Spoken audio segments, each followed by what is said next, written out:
chiropractors, and this is Career Conversations.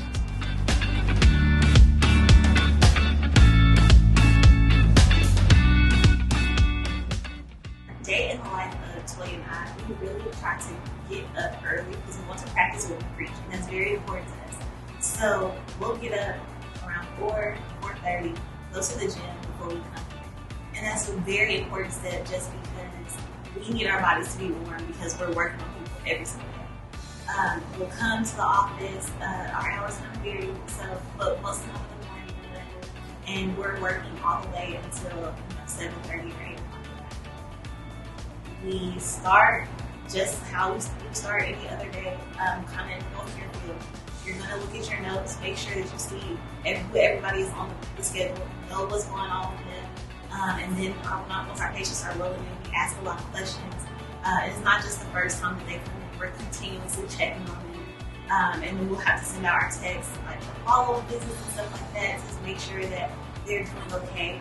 So we typically start on the table, and we'll do soft tissue work or dry needling, or any of those when we have some acupuncture, stuff like that, cupping, and we'll do adjustments. And then we'll get them up and have them do a couple exercises. And that's pretty much consistent all day. The person going to the chiropractic was actually really terrible. When we were 16, first got our license, we got in the car accident and ended up going to the chiropractor in Dallas, and it was the worst. I don't think, we didn't really mesh very well, just to say the least.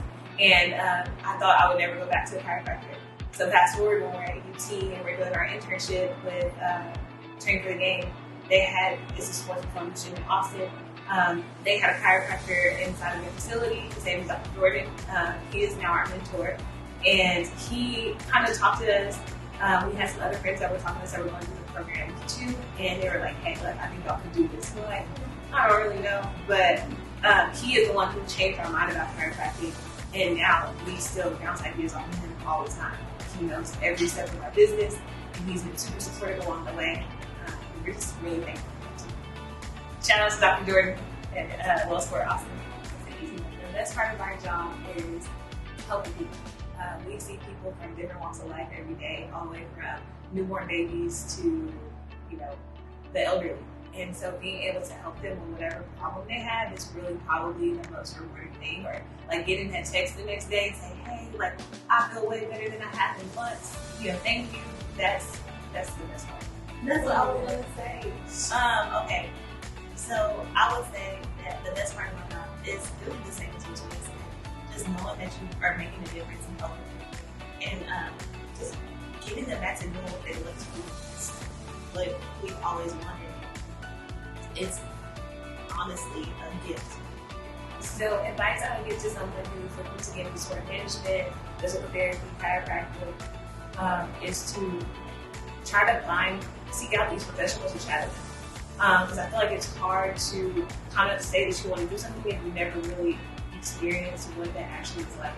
And try to find somebody who's going to be very transparent with you.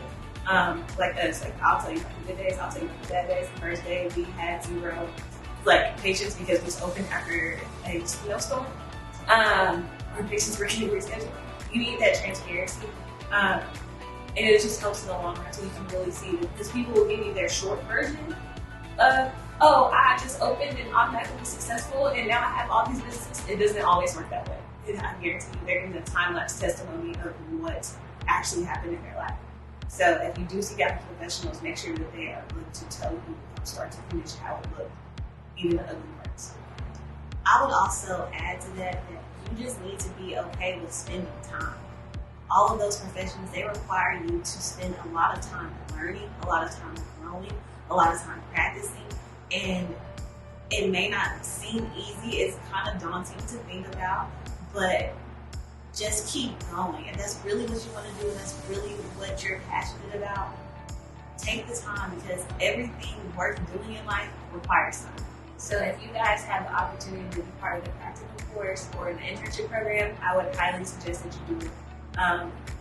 Hands-on experience can be replaced that. The advice I would give my high school self is to be patient with yourself.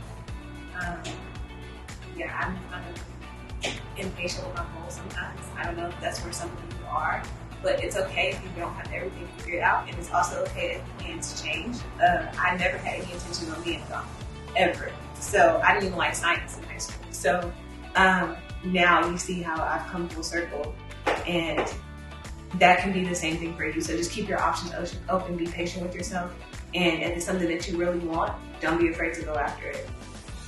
That's really good. Another thing I would say for both of us would be to not be so hard on yourself. You're gonna make mistakes. Failure is beautiful, even though it sucks when it happens.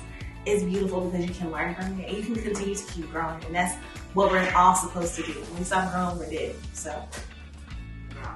we graduated from South Garland High School in 2010. So I know we're a little bit dated or something off, but Tanya graduated valedictorian.